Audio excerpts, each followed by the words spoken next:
The Old Man, Chapter 8. Charlie hid himself in a show tent. He wasn't particularly interested in the show, nor was he sure what type of show it was. He kept peeking out, much to the annoyance of the ushers.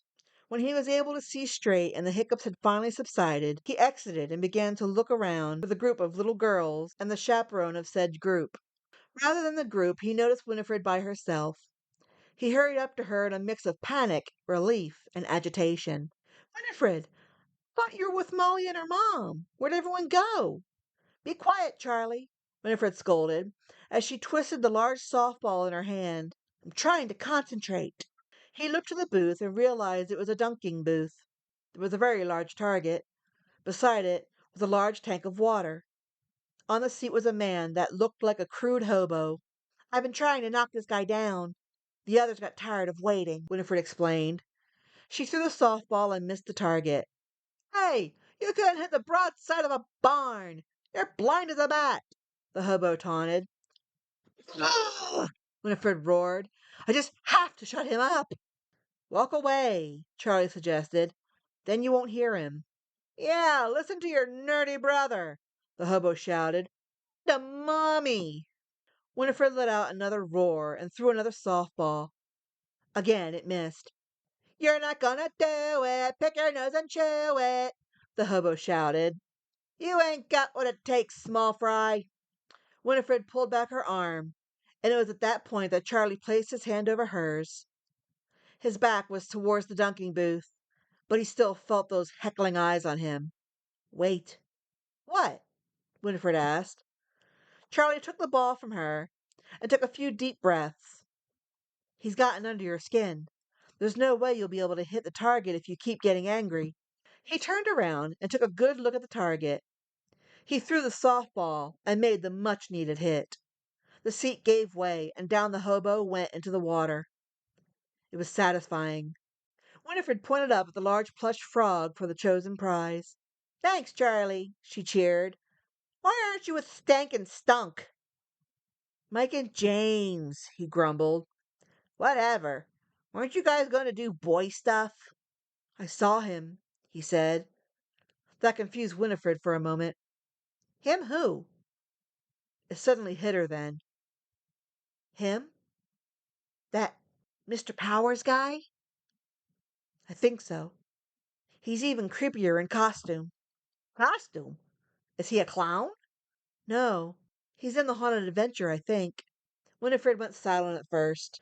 She tried hard to figure out what feeling she was supposed to have.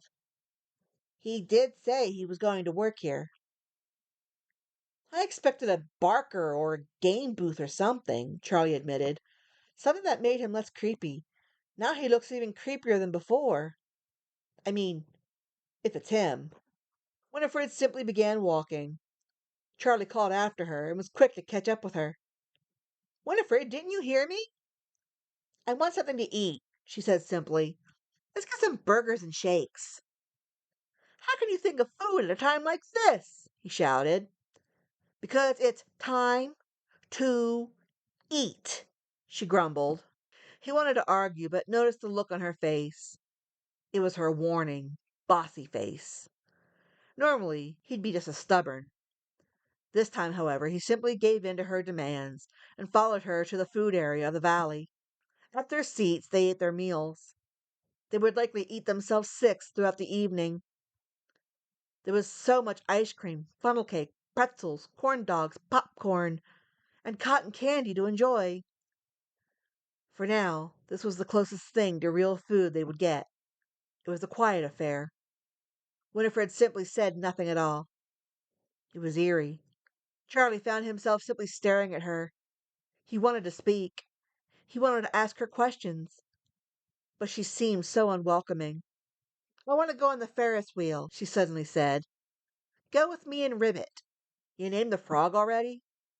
"Yes, and I've already promised that he could stay on my bed next week after Miss Fluffscluffuffles finishes her turn." He rolled his eyes and walked with her to the line. Again she seemed to have an air about her that demanded no conversation. Charlie just couldn't seem to find the right words to prompt one. It wasn't until they were closed into their pod and in their seats before she finally engaged with him again. Now we can talk. I'll have to admit, that was really weird, Winifred. I saw him too, she said flatly. I keep seeing him all over the place. I wasn't sure at first, but the way he made me feel, I knew it had to be him. How is he getting all over if he's supposed to be on the horror ride? Charlie asked. I don't know, she said. He was watching at the dunking booth. I could see him behind you. People just kept walking by like he wasn't even there. I was going to say something when we got food, but I saw him there too. I just don't get why he's following us, Charlie frowned. Be discreet, she said. He was watching us in line too. He's by the restrooms. He's still staring. Discreet, Charlie corrected. He looked around with a smile, forcing a laugh to make it seem more believable. As the pod rose for the next people to get in, he noticed. The man was by the restrooms, indeed, and was staring at the Ferris wheel. Charlie turned to face Winifred and let out a nervous sigh. He's creeping me out really bad. What does he want? Winifred asked. I don't know, he shrugged. Maybe we're just making too big of a deal about it. He's on the horror ride, so he'd obviously dress scary.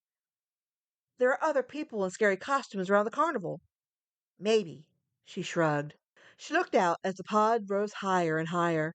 She was able to see a lot of the town from such a vantage point. In the distance, she could also see the park that housed the waterfall that gave the town its name. Should we just go home? Charlie suddenly asked. I don't want to go home, she replied. I don't want to be scared away. She pulled her gaze away from the world outside the pod and gave her brother a very stern glare. I think we should face him. Whoa, what? Charlie gasped. Well, maybe if we just go on that scary ride, we won't think he's that scary anymore. Maybe, Charlie replied, though it was obvious he wasn't as sure as she seemed to be. Mike said he went on it. He seemed to think it was the fun kind of scary. Remember when I was scared of monsters under my bed? She began. What does that have to do with anything? He asked, with an arch of his brow. I was really scared, but one night I crawled under the bed and slept there all night long. No monsters. I've not been afraid of it since. And what about when you were scared of thunder? Dad said it was the clouds bowling. Were you scared after that? No, he admitted. So are you saying that if we go on the haunted adventure, we'll see how silly it was to be scared? Well, it's worth a try, she shrugged. Charlie looked out of the pod again. There was no sign of the man. Somehow his absence made Charlie feel a lot better. Maybe they were just overreacting. It's worth a try, he repeated.